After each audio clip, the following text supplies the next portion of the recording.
ಶಂಕರಿ, ಭಯಂಕರಿ, ರುದ್ರ ಅವತಾರದ ಭವತಾರಿಣಿಯೇ.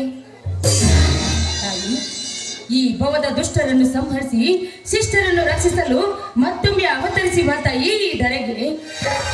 ನಿನಗೆ ನನ್ನ ಕೋಟಿ ಕೋಟಿ ನಮಸ್ಕಾರಗಳಮ್ಮ, ಕೋಟಿ ಕೋಟಿ ನಮಸ್ಕಾರಗಳು.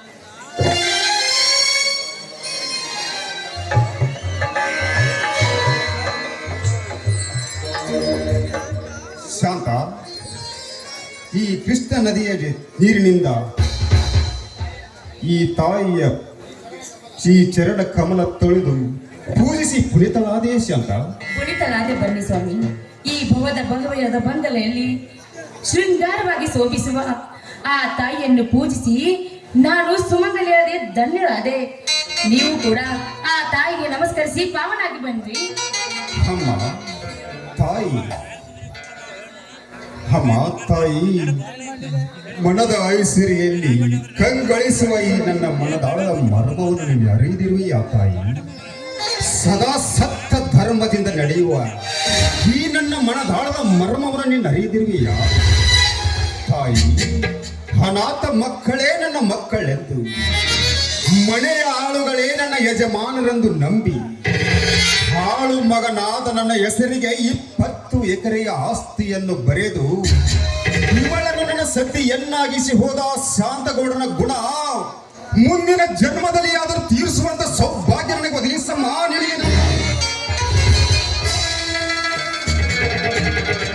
ಸ್ವಾಮಿ, ಸಕಲ ವೈಭೋಗದ ಶ್ರೀಮಂತನ ಮಗಳಾದ ನಾನು ನಿಮ್ಮ ಮಡದಿಯಾಗಿ ಬಂದ್ರು ಪತಿ ಭಕ್ತಿಯಲ್ಲಿ ಹೆಚ್ಚಿನ ಆಸಕ್ತಿ ಇದೆ. ಪತಿಯೇ ದೇವರು ಅಂತ ನಂಬಿದ ಹೆಣ್ಣು ನಾನು. ನೋಡಿ, ನನ್ನ ತಂದೆಯ ಮಾತಿಗೆ ಋಣಿಯಾದ ನೀವು ನನ್ನ ತಂದೆಯ ಮಾತನ್ನು ತೀರಿಸಬೇಕೆಂದ ನಿಮಗೆ ನಿಮ್ಮ ಮಾತಿಗೆ ನಾನು ಋಣಿಯಾಗಿ ನಿಮ್ಮ ಕೈ ಹಿಡಿದಿದ್ದಕ್ಕೂ ನನ್ನ ಜನ್ಮ ಸಾರ್ಥಕವಾಯಿತು ಸ್ವಾಮಿ. ನಾನಿಲ್ಲದಿದ್ದರೆ ನನ್ನದು ಅನ್ನೋದು ಏನಿದೆ? ಹಾ, ನನ್ನದು ಎನ್ನುವುದು ಏನೇ ಅಪ್ಪ? ಸಿದ್ದೇಶ್ವರ ಶ್ರೀಗಳ ವಾಣಿಯಂತೆ ನನ್ನದು ಅನ್ನೋದು ಏನಿದೆ? ಒಮ್ಮೆ ಹುಟ್ಟಿ ಒಂದು ದಿನ ಸತ್ತು ಹೋಗುವೆ ನಶ್ವರ ಶರೀರಕ್ಕೆ ಹೇಗೆ ಇದೆಲ್ಲ ಆಸ್ತಿ ತಾಪ ಭರಿಸದೆ? ಕೊಟ್ಟವನಿಗೆ ಮರಳಿ ಕೊಡುವ ಭಾವನೆಗಳನ್ನು ಇಟ್ಟುಕೊಂಡು ಸದಾಶಿವ ನಾಮಸ್ಮರಣೆ ಗೈಯುತ್ತಾ ಮುಕ್ತನಿಂದ ಮನಸ್ಸು ಕಣ್ತೆರೆದು ನೋಡಬೇಕಷ್ಟೇ ಈ ಜೀವನದ ರಹಸ್ಯವನ್ನು. ಶಾಂತ, ಶಿವನಿಗಾಗಿ ನಿತ್ಯ ಸೊಲುವ ಮುಕ್ತ ಮನಸ್ಸಿಗೆ ಶಾಂತಿಯ ಮುದ ನೀಡಲು ಓಡೋಡಿ ಬರ್ತಾನೇನ್ರಿ ಆ ನಿಮ್ಮ ಕರುಣಾಸಾಗರ? ಓಡಿ ಬರುವನೆಂದು ಕೇಳುವಿಲ್ಲ ಶಾಂತ. ಅದೆಲ್ಲವೂ ಶಿವನಿಚ್ಛೆ. ಕಷ್ಟ ಬಂದಾಗ ಬಾ ಎಂದು ಕೂಗಿ ಕರೆದರೆ ಅದ್ಯಾವುದೋ ರೂಪದಲ್ಲಿ ಬಂದು ಭಕ್ತರನ ಆಸೆಯನ್ನು ಪೂರೈಸುವ ಕರುಣಾಸಾಗರ ಶಾಂಭವಿ ಗಂಡ ಅಂದು ಸಮುದ್ರ ಮಂಥನ ಕಾಲದಲ್ಲಿ ಕಾಲಕೂಟವನ್ನೇ ವಿಷವನ್ನೇ ಕುಡಿದು ವಿಷಕಂಠನಾದ. ದಸಕಂಠಿನ ಸಾವಿನ ನಂತರ ಜೋಡಿ ಶಿವಲಿಂಗವಾಗಿ ಪೂಜೆಗೊಂಡ ಶ್ರೀಮಾನಂದ ಅವನ ಮಹಿಮೆ ಅಪಾರವಾಗಿದೆ ಶಾಂತ. ಆದರೆ ಎಂಬ ಮಾತನ್ನು ನಿಲ್ಲಿಸಿ ನಿಟ್ಟುಸಿರನ್ನು ಹಾಕ್ತಾ ಇದ್ದೀರಾ, ಏನು ಅಂತ ಹೇಳ್ರಿ? ಉಸಿರು ಹಾಕಬೇಕಾಗಿದೆ ಶಾಂತ, ಉಸಿರು ಹಾಕಬೇಕಾಗಿದೆ. ಯಾಕಂದರೆ ಈಗ ನಾನು ನ್ಯಾಯಾಲಯದಿಂದ ಮೂಕನಾಗಿದ್ದೇನೆ, ನಿನಗೆ ತೋರಿಸಲು ಕಣ್ಣಿಲ್ಲದ ಕುರುಡನಾಗಿದ್ದೇನೆ ಶಾಂತ. ಹಾ, ನಿಜ ಹೇಳ್ಬೇಕಂದ್ರೆ ನನಗೆಲ್ಲವೂ ತಿಳಿದಿದ್ದೀರಿ. ನಿಮ್ಮ ಅಂತರಂಗದ ಮರ್ಮ ಏನು ಅಂತ ನಾನು ಚೆನ್ನಾಗಿ ತಿಳಿದುಕೊಂಡಿದ್ದೇನೆ. ಬ್ರಹ್ಮ ಬರೆದ ವಿಧಿ ಲಿಖಿತವನ್ನು ತಪ್ಪಿಸೋದಕ್ಕೆ ಯಾರಿಂದಲೂ ಸಾಧ್ಯವಿಲ್ಲ ರೀ. ನೋಡಿ, ನಿಮಗಾದ ಕಷ್ಟ ನಷ್ಟದ ಬಗ್ಗೆ ಅದು ಏನು ಅಂತ ಸ್ಪಷ್ಟವಾಗಿ ಹೇಳ್ಬೇಡಿ. ಯಾಕಂದ್ರೆ ನಾನು ನಿಮ್ಮ ಅರ್ಧಾಂಗಿ ಅಲ್ವೇನ್ರಿ?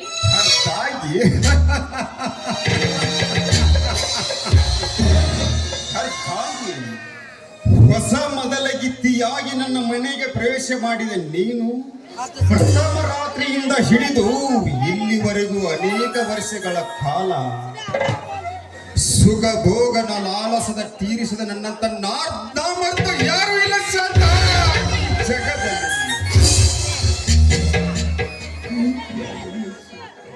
ಸ್ವಾಮಿ, ಹೌದು ಶಾಂತ, ಹೌದು ಹೌದು ಶಾಂತ, ಹೌದು.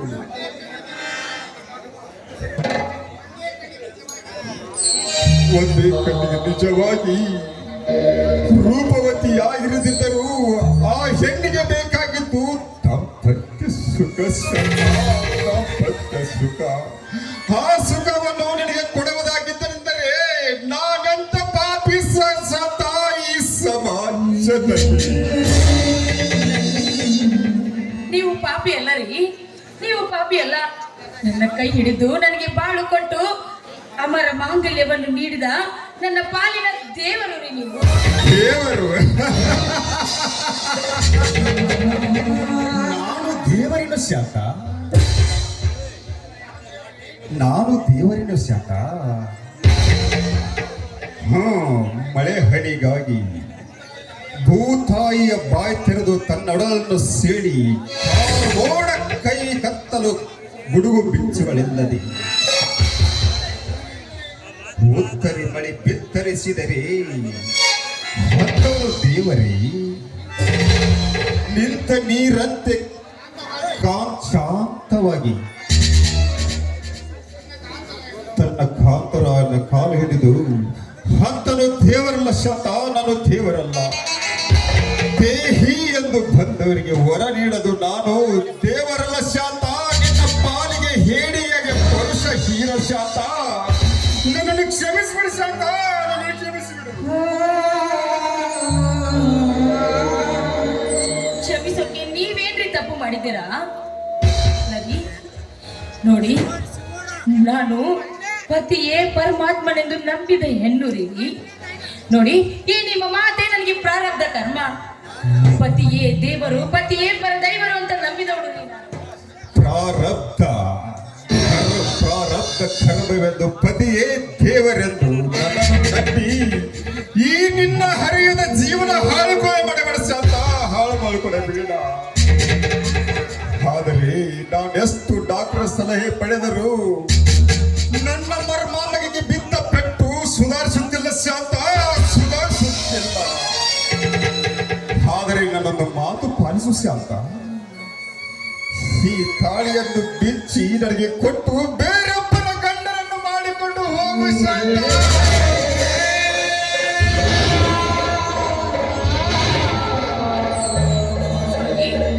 ಏನ್ ಮಾತು ಅಂತ ಮಾತಾಡ್ತಿದ್ದೀರಿ?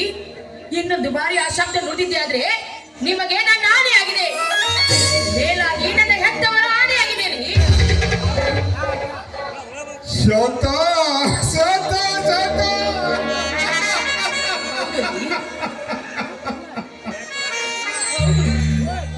ಹಿಂದೆ ಆ ದುಷ್ಟ ಸಿದ್ಧನ ಗೌರವ ದಬ್ಬಾಳಿಕೆಯಿಂದ ನನ್ನ ಹೆತ್ತವರು ತಮ್ಮ ಮಾನ ಮರ್ಯಾದೆಗೆ ಅಂಜಿ ಹೆಣ್ಣಿಗೆ ಶೀಲವೇ ಶೃಂಗಾರ ಎಂದು ಅವನಿಂದ ಸತ್ತಾಗ ಹೆತ್ತ ಮಗನಂತೆ ಅವರ ಶವಕ್ಕೆ ಕಿಚ್ಚುಕೊಟ್ಟು ಅವರು ಕೊಟ್ಟ ಮಾತಿನ ಪ್ರಕಾರ ನನ್ನನ್ನು ಮಡದಿ ಅಂತ ನೀವು ಸ್ವೀಕರಿಸಿದ್ದೀರಾ. ಅಂದ ಮೇಲೆ ಇಂದು ನನ್ನ ತಂದೆಯ ಮಾತನ್ನು ಅಲ್ಲಗೈತೀರೇನ್ರಿ? ವಚನ ಭ್ರಷ್ಟರಾಗ್ತೀರೇನ್ರಿ? ನೀವು ಪುರುಷತ್ವ ಹೀನರಾದಿದ್ದು ಯಾರಿಂದ? ಅದು ನನ್ನಿಂದಲೇ ಅಲ್ವೇನ್ರಿ? ಸಿದ್ಧನ ಗೌಡನ ದಬ್ಬಾಳಿಕೆಯಿಂದ ಬಡಿಸ್ಕೊಂಡು ನಿಮ್ಮ ಜೀವನ ಎಷ್ಟೊಂದು ನರಕಾಗಿದೆ ಅಂತ ಹೆಣ್ಣಾದ ನನಗೆ ಗೊತ್ತಿಲ್ವೇನ್ರಿ? ನನ್ನ ತಂದೆಯ ಸಾಹುಕಾರನ ಸಂಪತ್ತು ನಿಮಗೆ ಆಪತ್ತು ತಂದಿದೆ ಅಂತ ನನಗೆ ತಿಳಿದಿಲ್ವೇನ್ರಿ? ಅಳಬೇಡ ಶಾಂತ, ಅಳಬೇಡ. ಹೌದಲ್ರಿ? ನನಗಾಗಿ ನನ್ನ ಹೆತ್ತವರ ಮಾತಿಗಾಗಿ ನಿಮ್ಮ ಜೀವನವೇ ನರಕಾಗಿದೆ ಅಂತ ತಿಳಿದ್ರು ನಮ್ಮ ಕಾಮ ಸುಖಕ್ಕೋಸ್ಕರ ನಿಮ್ಮ ತ್ಯಾಗವನ್ನು ಮರೆತು ಈ ಮಾಂಗಲ್ಯವನ್ನು ಮರೆತು ಮತ್ತೊಬ್ಬನ ಮದುವೆ ಆಗ್ಬೇಕೇನ್ರಿ? ಇದಕ್ಕೆ ಆ ದೇವರಾದ್ರೂ ಮೆಸ್ತಾನೇನ್ರಿ? ಇಲ್ಲ ರೀ, ಇಲ್ಲ. ನಿಮ್ಮ ಹೊರತು ಬೇರೊಬ್ಬ ಗಂಡನಿಲ್ಲ. ನಿಮ್ಮ ಪುರುಷತ್ವದ ಸೋಲೆ ನನ್ನ ಕಾಮದ ಸೋಲು. ಈ ತ್ಯಾಗಕ್ಕೆ ನಾನು ಸಿದ್ಧಳಾಗಿ ನಿಂತಿದ್ದೇನೆ. ಇದು ನಿಮ್ಮ ಪಾದದ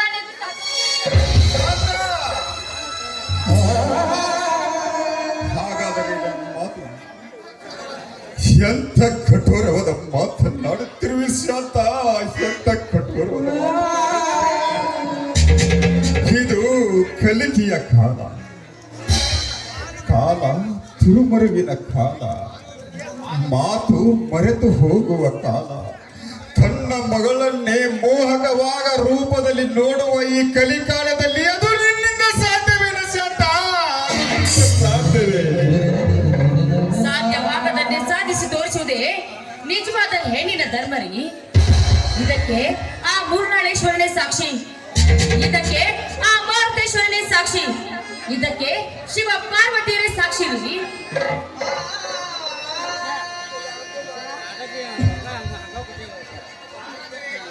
ಹಾಗಾದರೆ ನನ್ನ ಮಾನಸಿಕ ಪರಿಶ್ವತ್ತ ಸುಧಾರಿಸುವವರೆಗೂ ಈ ವಿಷಯ ನಮ್ಮಿಬ್ಬರಿಗೆ ಬಿಟ್ಟು ಬೇರೊಬ್ಬರಿಗೆ ಯಾರಿಗೂ ಗೊತ್ತಾಗಬಾರ್ದು ಶಾಂತ. ಯಾಕಂದರೆ ಪರಸ್ತ್ರೀಯರನ್ನು ತಮ್ಮ ಕಾಮದ ಚಕ್ಷುವಿನಲ್ಲಿ ವೀಕ್ಷಿಸುವ ಈ ಅಸುರ ಸಮಾಜದಲ್ಲಿ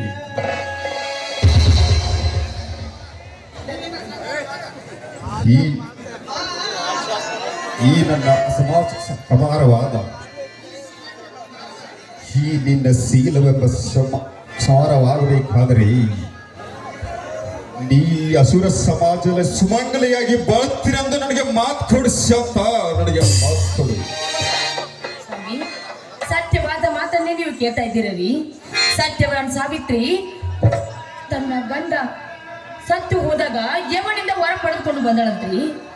ಅದರಂತೆ ಹೆಣ್ಣಿಗೆ ಗಂಡನೇ ಜೀವನ ಎಂಬ ಅವಳ ಮಾತಿನ ಪ್ರಕಾರ ನಾನು ಕೂಡ ಹೆಣ್ಣಿಗೆ ಶೀಲವೇ ಸಿಂಗಾರ ಎಂಬ ತಿಳಿದು ಈ ಮಾತನ್ನು ನಡೆಸಿಕೊಡ್ತೀನಿ ಅಂತ ಮತ್ತೊಮ್ಮೆ ನಿಮ್ಮ ಪಾದ ಸಾಕ್ಷಿಯಾಗಿ ನಾನು ಹೇಳ್ತಾ ಇದ್ದೇನೆ. ಎದ್ದೇಳಿ ಶಾಂತ, ಎದ್ದೇಳಿ. ಮೆಚ್ಚಿದೆ ಎನ್ನ ಪ್ರತಿ ಭಕ್ತಿಗೆ. ಈರಿನ ಅಮರವಾಣಿ ಈ ಸಮಾಜದವರಿಗೆ ಪ್ರತಿಯೊಂದಿಗೂ ಎಚ್ಚರಿಕೆ ಗಂಟೆಯಾಗಲಿ. ಹಾ ಶಾಂತ, ಈ ವರನೊಂದಿಗೆ ಹಾಡುವ ಒಂದು ಪ್ರೇಮ ಗೀತೆಯನ್ನು ಸಂಕೋಚಬೇಕ್ರಿ. ನಿಮ್ಗೋಸ್ಕರ ನಾನು ಹಾಡು ಹೇಳ್ತೀನೇನ್ರಿ, ನಿಮ್ ಇಷ್ಟವಂತೆ ಆಗ್ಲಿ.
Thank you.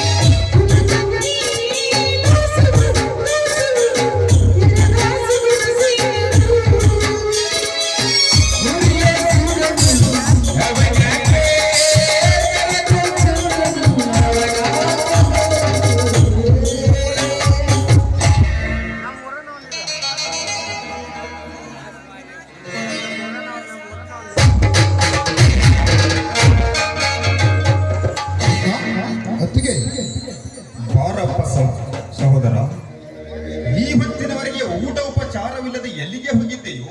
ಹೊಲದಲ್ಲಿದ್ದೇನಪ್ಪ. ಹೌದಣ್ಣ, ಕರೆಂಟ್ ಹೋದ ತಕ್ಷಣ ನೀರು ಹಾಯಿಸೋದನ್ನು ಬಿಟ್ಟು ಒಂದು ತಾಸಿನ ಹಿಂದೆ ಬಂದು ಬಿಟ್ಟೆ. ಆದರೆ ನಾನು ಬರುವುದರೊಳಗೆ ಮೂರು ಆಗಸ್ಟ್ ಮುಂದೆ ದೊಡ್ಡ ಕುಸ್ತಿ ಕಣ ನಡೆದಿತ್ತು. ಅಂದ್ರೆ ಏನಪ್ಪ ಮೈದನ, ಅದರಲ್ಲಿ ಕಡೆ ಕುಸ್ತಿ ನೀನೇ ಆಡೇನಪ್ಪ? ಕಡೆ ಕುಸ್ತಿ ಕಿತ್ತೆ ಹತ್ತಿಗೆ ಆ ಕಣದಲ್ಲಿ ಕಡೆ ಒಗೆದು ನೋಡಿ ನನ್ನ ಮೈ ಎಲ್ಲರೂ ರೋಮಾಂಚನ ಗಂಡು ಆ ಹನುಮ ಶಕ್ತಿ ನನ್ನಲ್ಲಿ ತುಂಬಿಕೊಂಡು ನೀವು ಉಣಿಸಿದ ಕೈ ತುತ್ತು ಕೂಗಿ ಕೂಗಿ ಹೇಳಿತು. ಆ ಕೊನೆಯ ಗಡಿ ಒಗೆದು ಬಂಗಾರದ ಕಡಕಿ ಎಂದು ನನಗೆ ತಿಳಿಯದೆ ಈ ಊರಲ್ಲಿ ಕುಸ್ತಿ ನಡೆಯುತ್ತ. ಹೌದಮ್ಮ, ಊರಿಗೆ ದೊಡ್ಡ ಮೆಣಸಿಕೊಂಡರ ಸಿದ್ಧಮರು ಏರ್ಪಡಿಸಿದ್ರಲ್ಲ ಆ ಕಣವನ್ನು. ಮೈದನ, ಆ ಕುಸ್ತಿಯಲ್ಲಿ ಕರಿಯರನ್ನ ಕೊನೆಯ ಪಂದ್ಯದ ಗಡಿ. ಮೈದನ, ಆ ನೀಚ ಗೌಡರ ಕಣದಲ್ಲಿ ನೀನ್ ಯಾಕಪ್ಪ ಹೋದಿಯೋ? ಬಲರಾಮ, ಏನಿನ ರಹಸ್ಯದ ನುಡಿ ನಡೆ, ಬೇಗ ಹೇಳು, ಏನಾಯ್ತು? ಜಿಲ್ಲಾ ಸಹಕಾರಿ ಸದಸ್ಯರಾಗಿರುವ ಹಾ ಗೌಡ ನಮ್ಮ ಭಾಗದ ಎಲ್ಲ ಅಧ್ಯಕ್ಷರನ್ನು ಕರೆಸಿ ಅವರಿಗೆ ಜೀವ ಹೆದರಿಕೆ ಹಾಕಿದ. ಅದರ ಒಬ್ಬ ಅದರಾಗ ಎದ್ದು ನಿಂತು ಏನಂದ ಗೊತ್ತೇ ನನ್ನ ನನಗ? ಏನ್ರಿ ಗೌಡ್ರೆ, ಇದೇನು ರಾಜ್ಯ ಕಾಲವಲ್ಲ, ನಮ್ಮ ಮತ ನಮ್ಮ ಹಕ್ಕು ಎಂದ. ಅದಕ್ಕೆ ಆ ಸಿದ್ಧರಗೌಡ ಸುಮ್ಮನಿದ್ದನೇನೆ? ಇಲ್ಲಣ್ಣ, ಇಲ್ಲ. ಅವನ ಬಲಗೈಪಟ್ಟ ಕರಿಯಾನನ್ನು ಕರೆಸಿ ಅವನನ್ನು ಸಿಕ್ಕಂತೆ ಹೊಡೆಸಿ ಅವನನ್ನು ಹೊಡೆಯುವುದನ್ನು ನೋಡಿ ಅಲ್ಲಿದ್ದ ಜನರು ಎದರಿ ಹೋಗಿ ಹೋದರು. ಆದ್ರಾಗ ಅಲ್ಲಿ ನಿಂತವನು ಕೆರಳಿದ ಗಂಡು ಹುಲಿಯಾಗಿ ನಿನ್ನ ತಮ್ಮ ಬಲರಾಮ ಮಾತ್ರ. ಆ ಕ್ರೂರಿಯ ಮುಂದೆ ನೀನ್ ಯಾಕಪ್ಪ ನಿಂತಿದ್ದೆ? ಹತ್ತಿಗೆವಾ, ಆತ ಕ್ರೂರಿಯಾದರೇನು, ರಾಜ ಕೌರವ ದುರ್ಯೋಧನ ಆದರೇನು? ಅಣ್ಣ, ಆತ ಗೌಡ ನನ್ನ ನೋಡಿ ಏನಂದ ಗೊತ್ತೇ ನನ್ನ? ಏನನ್ನ ಹೇಳಿ, ರಾಮನಿಗರ ತಮ್ಮ ನೀನು ಎದ್ದು ನಿಂತು ನನ್ನ ಕರಿಯಾಣ ಹೊಡಿತೀಯ ಮಗನ ಅಂದ. ನೀನು ನಿಮ್ಮಪ್ಪಗ ಹುಟ್ಟಿದ ಮಗ ಆಗಿದ್ದಾರ, ಈಗ ಬಂದು ನನ್ನ ಕರಿಯಾನ ಜೊತೆ ಕುಸ್ತಿ ಆಡು ಅಂದ ಈ ನಿನ್ನ ತಮ್ಮಗ. ಮೈದನ, ಅಪ್ಪು ಹುಟ್ಟಿದ ಮಗ ನಾನ ಅದೀನಿ ಅಂತ ಎದ್ದು ನಿಂತು ಮೀಸಿ ತಿರುವಿ ಸೊಂಟು ಹೊರಬೇಕಿತ್ತಲ್ಲೋ ಮೈದನ. ಹೊತ್ತಿಗೆ ಆ ಗೌಡನ ಮಕ ನೋಡಿ ತಕ್ಷಣ ಸೇಡಿಗೆ ಪ್ರತಿ ಮೀಸೆ ತಿರುಗಿ ಅಪ್ಪಗ ಹುಟ್ಟಿದ ಮಗ ನಾನ ಅದೀನಿ ಅಂತ ತಿಳಿಸಿದೆ ಅತ್ತಿಗೆ. ನಾನು ಹೊಡೆಯುವ ಸಡ್ಡಿಗೆ ಆ ಗೌಡ ಗಡಗಡ ನಡಗಿ ನಿಂತ. ಅವನ ಬಲ್ಲಗೈ ಬಂದ ಕರಿಯಾನನ್ನು ಹೊತ್ತು ನಮ್ಮೂರು ಅಗಸಿ ಮುಂದೆ 10 ಸುತ್ತು ಹಾಕಿ ಒಗೆದು ಅವನ ಎದೆ ಮೇಲೆ ಕಾಲಿಟ್ಟು ಅಪ್ಪಗ ಹುಟ್ಟಿದ ಮಗ ನಾನ ಅದೀನಿ ಅಂತ ಹೇಳಿದ ಅತ್ತಿಗೆವಾ. ಇದನ್ನು ಕೇಳಿ ನನಗೆ ಏಕೋ ಭಯವಾಗುತ್ತಿದೆ ತಮ್ಮ. ನೀವ್ಯಾಕ್ರಿ ಭಯ ಪಡ್ತೀರಾ? ಅಲ್ಲಿ ಗೆದ್ದವನು ನನ್ನ ಮೈದನ. ನನ್ನ ತಂದೆಯ ಮನೆತನವನ್ನು ಸರ್ವನಾಶ ಮಾಡಿದ ಆ ದುಷ್ಟರ ಸಂಹಾರ ಆಗ್ಲೇಬೇಕು ರೀ. ಹೌದನ್ನ, ಮಾಡಿದವರಿಗೆ ಮಾಡಿ ತೋರಿಸಬೇಕೆಂಬುವ ಸುಭಾಷ್ ಚಂದ್ರ ಬೋಸ್ ಅವರ ಮಾತು ಸತ್ಯವಾಗಬೇಕಾದರೆ ನಮ್ಮಂತ ಯುವ ಶಕ್ತಿಗಳು ಎದ್ದು ನಿಲ್ಲಬೇಕು. ಅಂದಾಗ ಈ ನಗರವೆಲ್ಲ ರಾಮರಾಜ್ಯವಾಗುತ್ತೈತಿಯಲ್ಲ.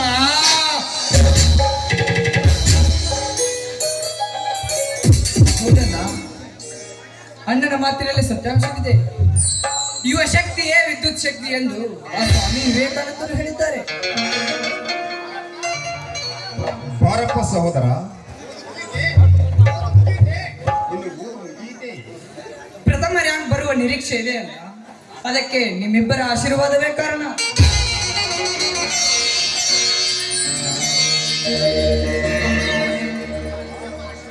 ನಮ್ಮ ಆಶೀರ್ವಾದಕ್ಕಿಂತ ಈ ಮಹಾನುಭಾವರ ಆಶೀರ್ವಾದ ದೊಡ್ಡದಿತ್ತಮ್ಮ.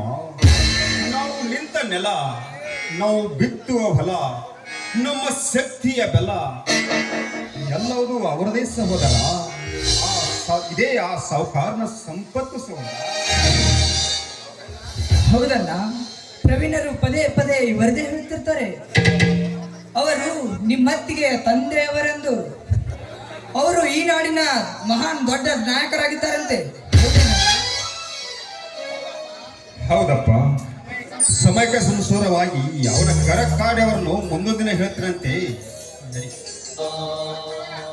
ಅಂತವರ ಮಗಳಾದ ನನ್ನ ಅತ್ತಿಗೆ ಪುಣ್ಯವತಿಯೇ ಸರಿ.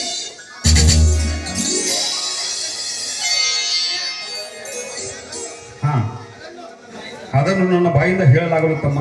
ಬರ್ರಿ, ಎಲ್ಲರೂ ಒಂದು ಸಂತೋಷಕ್ಕೆ ಒಂದು ಗೀತೆಯನ್ನು ಸರಿ ಅಮ್ಮ, ಆಯ್ತು. ನಮ್ಮ ಚಿಕ್ಕ ಸಹೋದರಿಗೋಸ್ಕರ ಒಂದು ಗೀತೆಯನ್ನು ಹಾಡೋಣ, ಆಯ್ತಾ?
ಹೌದವ್ವ, ಇವತ್ತು ಹಬ್ಬದ ವಿಶೇಷವಾಗಿ ಏನು ಅಡುಗೆ ಮಾಡಿದ್ಯಾ?